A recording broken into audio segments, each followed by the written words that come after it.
क्या आपको इस तरह का क्वेश्चन सोल्व करने के लिए कलम उठाने की ज़रूरत पड़ती है? अगर हाँ, तो आपकी तैयारी बिल्कुल गलत दिशा में चल रही है। आज मैं जो आपको कॉन्सेप्ट सिखाने जा रही हूँ, वो सीखने के बाद आपको ऐसे क्वेश्चन को सॉल्व करने के लिए पेन उठाने का ज़रूरत नहीं पड़ेगा। आप सिर्फ ऑप्शन देख के ही टिक करके आएंगे। तो चलिए हम लोग कॉन्सेप्ट को सीखते हैं। अगर हम आपसे बोले कि हम किसी वस्तु को खरीदे हैं 100 रुपये में और उसे बेच दिए हैं कितना, 150 में, तो हमें कितना परसेंट का प्रॉफिट हुआ? तो आप बोलेंगे 50 रुपये का प्रॉफिट हुआ है हमें 100 के कॉस्ट प्राइस पे, यानी कि हमारा प्रॉफिट परसेंट कितना हो जाएगा? 50%। ठीक है। लेकिन अगर हम आपसे बोले कि हम 10 वस्तुओं को खरीद के लाए हैं कितना में, 200 में, और 5 वस्तुओं को हम बेच दिए 250 में, तो बताइए कि हमारा प्रॉफिट परसेंट कितना हुआ?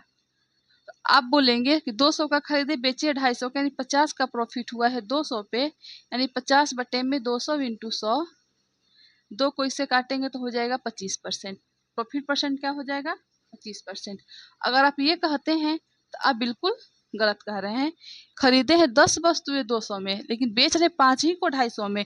5 वस्तुएं तो हमें यहाँ पे दिखे ही नहीं है। तो इस तरह का क्वेश्चन दे अगर, तो इसको हम लोग कैसे सॉल्व करेंगे? चलिए हम लोग कॉन्सेप्ट को सीखते हैं। जैसे आज का हमारा पहला सवाल है, यदि 10 रुपये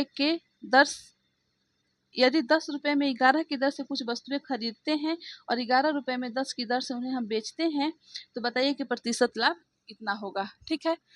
कॉस्ट प्राइस हमारा क्या है? 10 रुपये में खरीद रहे हैं कितना? 11। ये हो गया प्राइस और ये हो गया हमारा अमाउंट। और बेच कितना रहे हैं? 11 रुपये में 10। ठीक है। तो यहाँ पे हम वस्तु का क्या करेंगे? पहले बराबर करेंगे। इनको बराबर करने के लिए हम लोग क्या करेंगे? ऊपर 10 का गुणा कर देंगे और नीचे 11 का। अगर यहाँ हम लोग 10 का गुणा करेंगे तो यहाँ भी 10 का गुणा होगा, यहाँ 11 का करेंगे तो यहाँ भी 11 का गुणा होगा। तो ये कितना हो जाएगा? 100, और ये कितना हो गया? 121। यानी 100 रुपये का सामान हम लोग बेचे कितना में? 121 रुपया में। तो हमें कितना का प्रॉफिट हो जाएगा? 21% का। ठीक है। अगर हम लोग और इसको शॉर्ट करना चाहें तो इसमें 10 और 11 का गुणा करने के बजाय हम लोग क्या करेंगे? क्रॉस मल्टीप्लिकेशन कर देंगे। चलिए अगला सवाल को हम लोग समझते हैं। जिससे अगला सवाल दिया हुआ है कि एक व्यक्ति 1 रुपये की 5 की दर से पेंसिल खरीदकर उन्हें 1 रुपये की 3 की दर से बेचता है। यानी एक व्यक्ति पेंसिल खरीदता है कितना? 1 रुपये में खरीदा 5 और बेच कितना रहा है? 1 रुपये में 3। ठीक है। तो यहाँ हम लोग पहले अमाउंट को बराबर करने के लिए क्या करेंगे? क्रॉस मल्टीप्लिकेशन कर देंगे। 3 का इधर गुणा कर देंगे और 5 का इधर। तो ये क्या हो जाएगा? 3, और ये क्या हो जाएगा? 5। यानी 3 का सामान बेचे हम लोग कितना में? 5 में। 2 रुपये का प्रॉफिट हुआ 3 के कॉस्ट प्राइस पे। 2 बट्टे में 3 इंटू 100, यानी 200 बट्टे में 3। 200 बट्टे में 3 का मतलब क्या हो जाता है? 66 सही 2 बट्टे में 3%। ठीक है। कॉन्सेप्ट आप लोग समझ गए।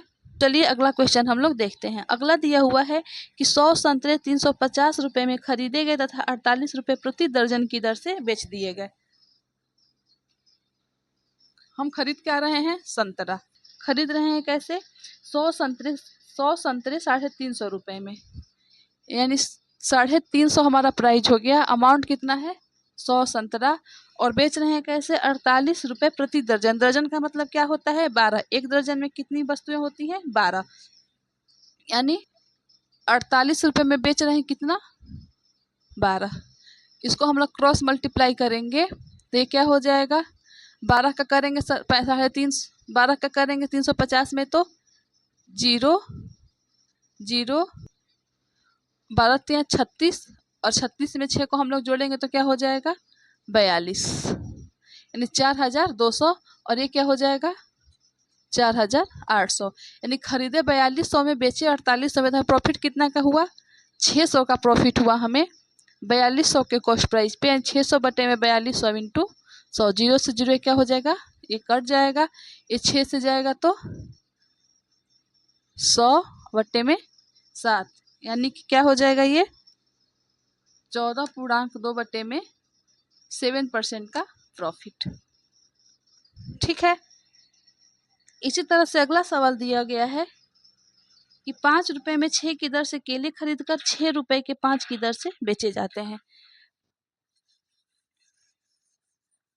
हम लोग खरीद रहे हैं कैसे? 5 रुपए में 6 केला और बेच रहे हैं कैसे? 6 रुपए में 5 केला। ठीक है।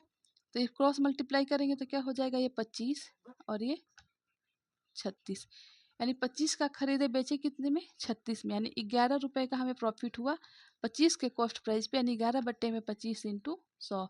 25 से आएगा 4 बार में, 11 का 4 से गुणा करेंगे तो क्या हो जाएगा?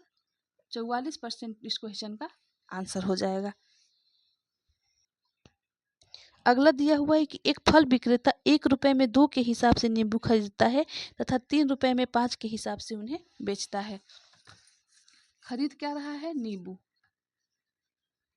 नींबू खरीद रहा है 1 रुपए में 2 और बेच रहा है कितना?